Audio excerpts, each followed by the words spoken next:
How much longer are you going to let the past stop you from living right now in the present and moving on with your life?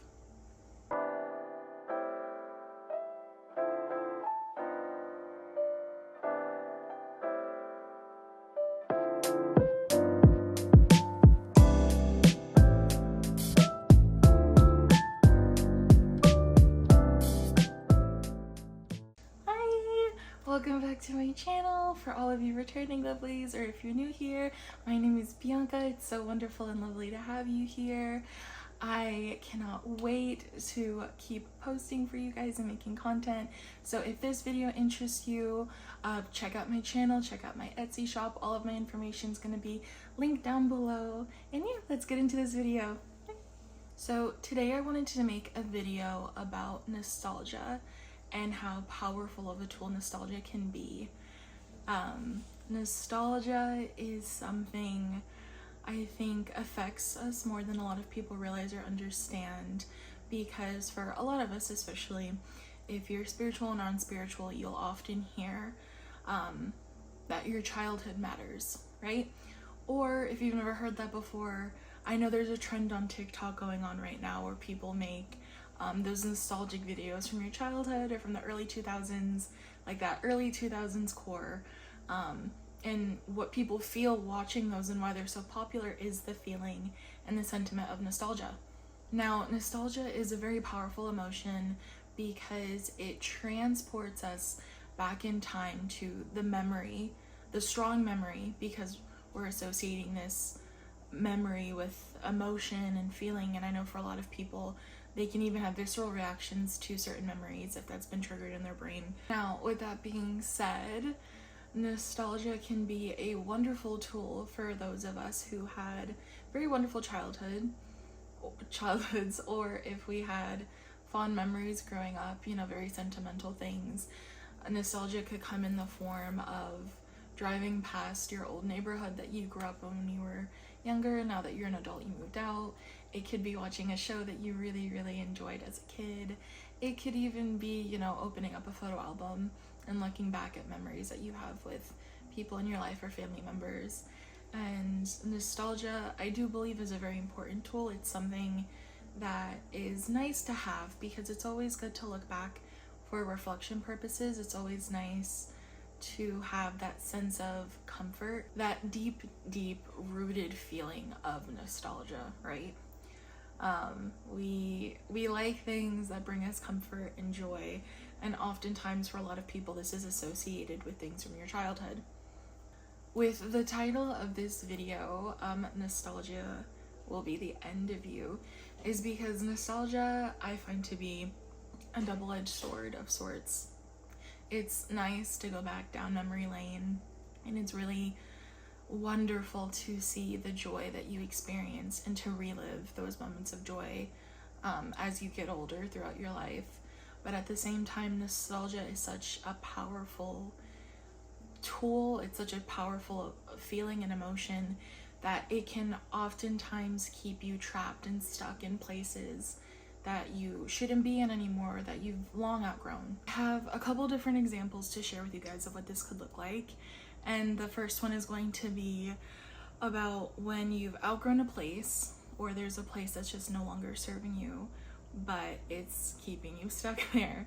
Now, I used to know somebody who had, in my definition, a really crappy job, right?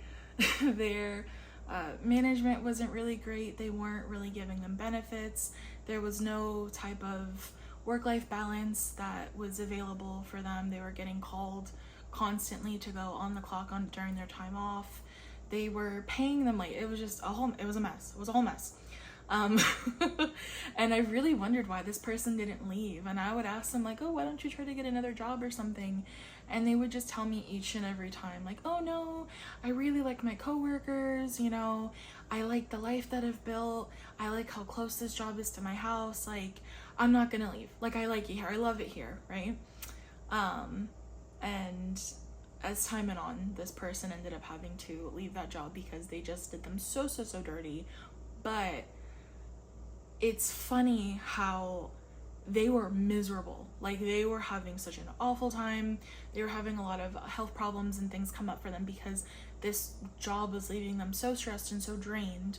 And instead of even trying to look at other options to see if they could get another job somewhere else, to see what was available to them, they felt so like connected and obligated to stay at their job because of nostalgia reasons, that they just stayed and suffered until inevitably they were kicked to the curb, because a lot of these places don't really care about you. You're just another little worker employee.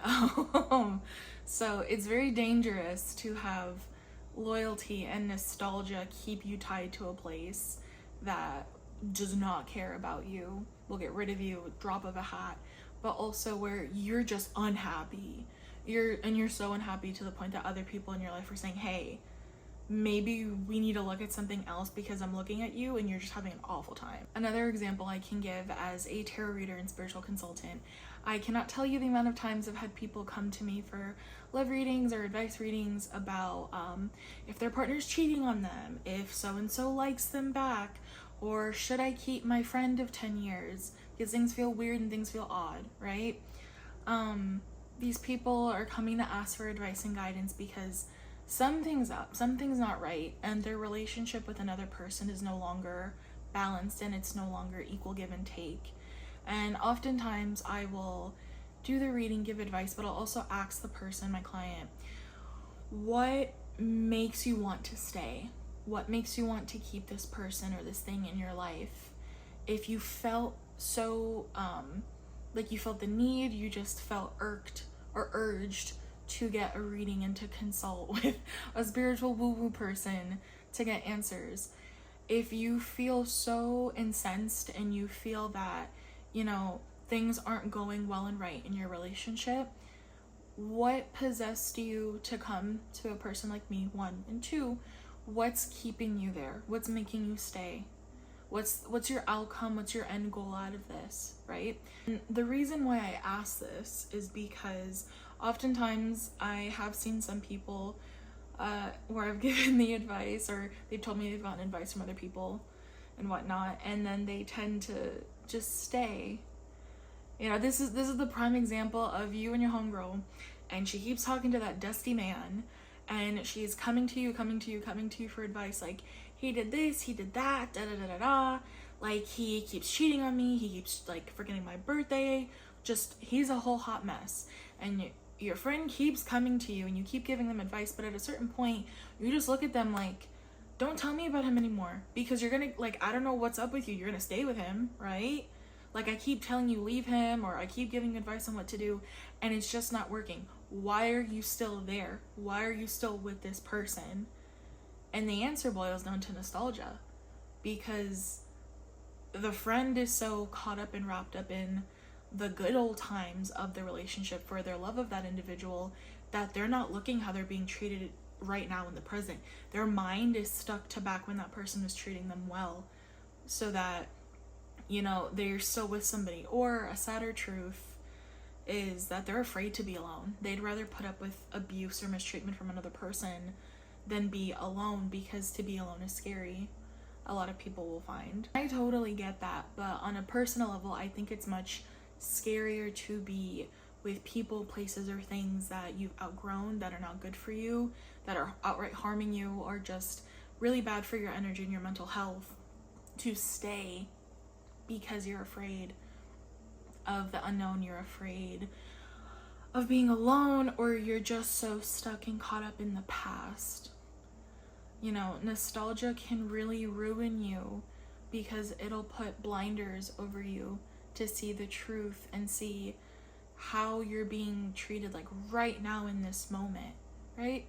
It's almost funny how our brains will really, you know, link and latch on to these good times, these good memories, and it almost makes us forget about the bad times that we've had with certain people.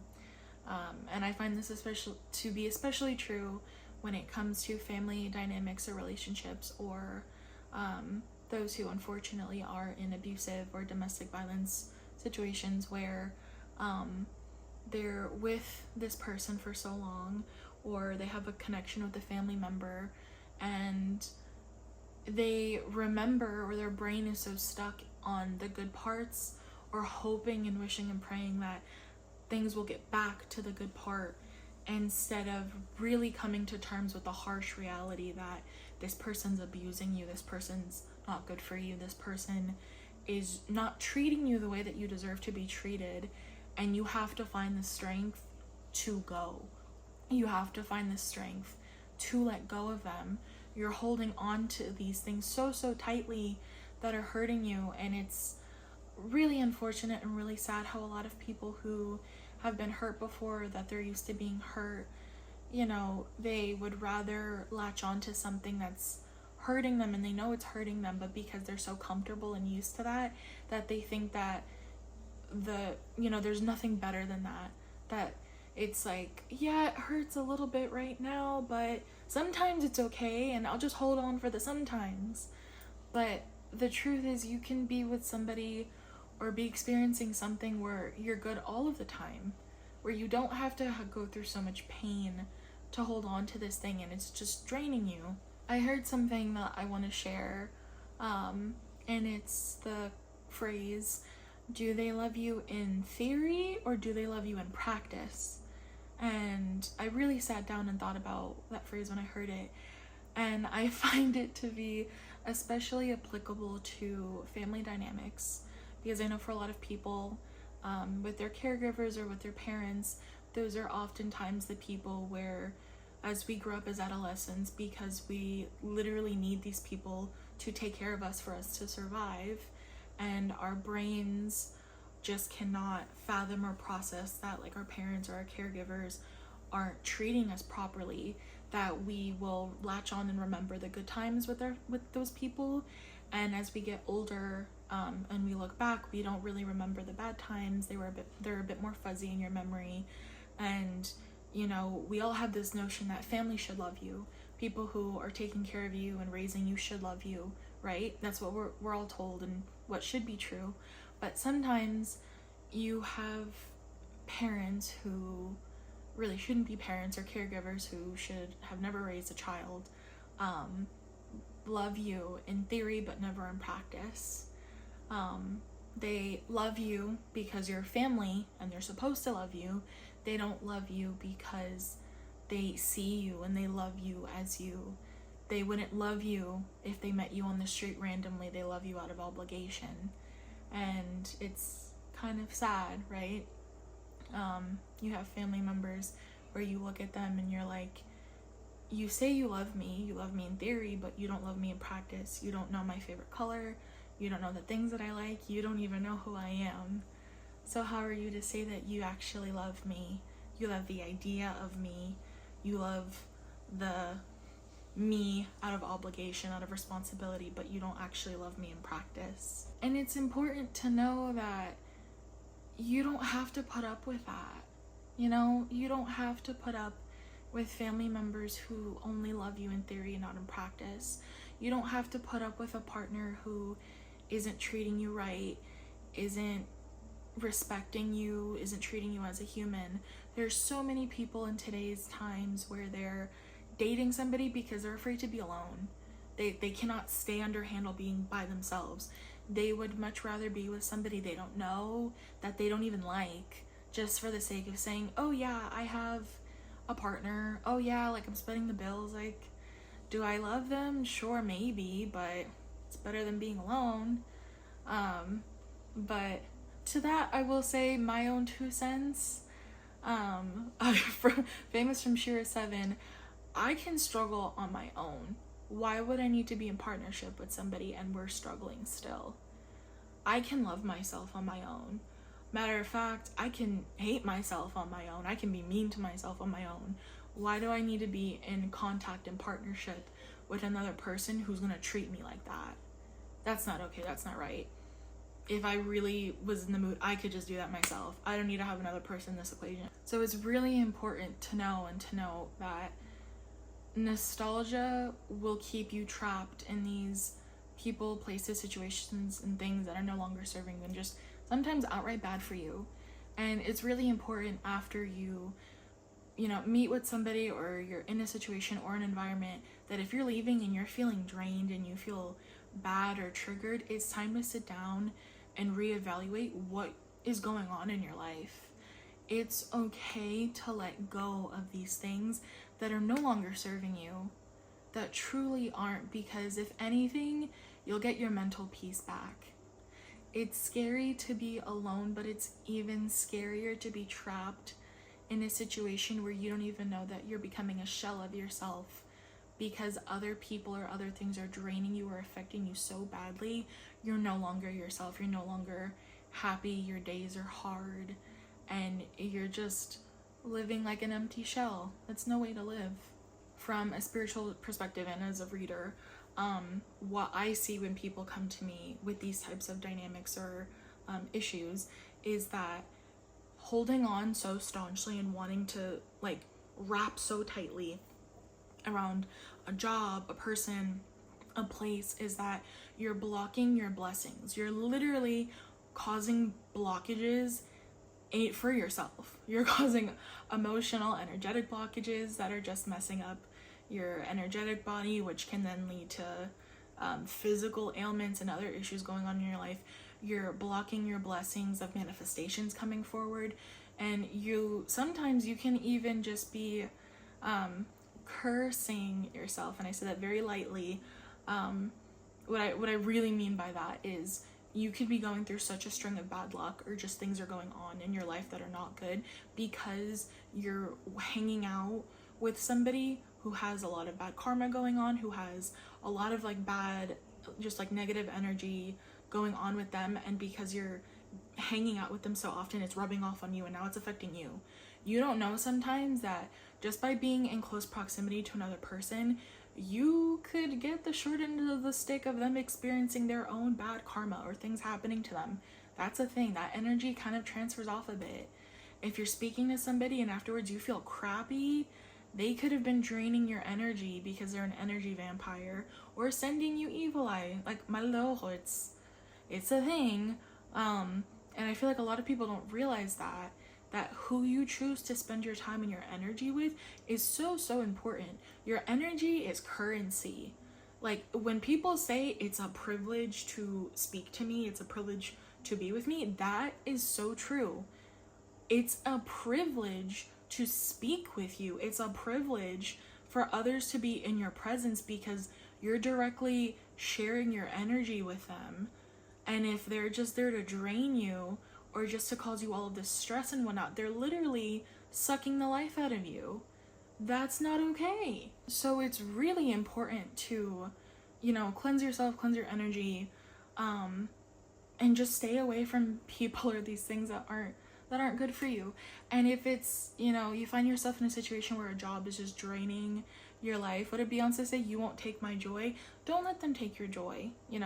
It's never that serious. It's really hard to stay in a situation that's not good, and I know it's easier said than done than to try to like move out of a toxic environment or get a new job because you hate your job. But baby steps, make the plans to leave, to get yourself into a better situation and protect yourself as much as possible while you have to still be in that environment, in that situation. But it's just very, very important to be cognizant of this going on, to be aware that you're in a place or you're in relations with somebody who is no longer good for you, and that you're actively letting it go and saying, I want to move on, I want better. If you're spiritual or religious, like asking God, spirit, the divine, whoever, saying, I need help. Please, please, please remove this person out of my life.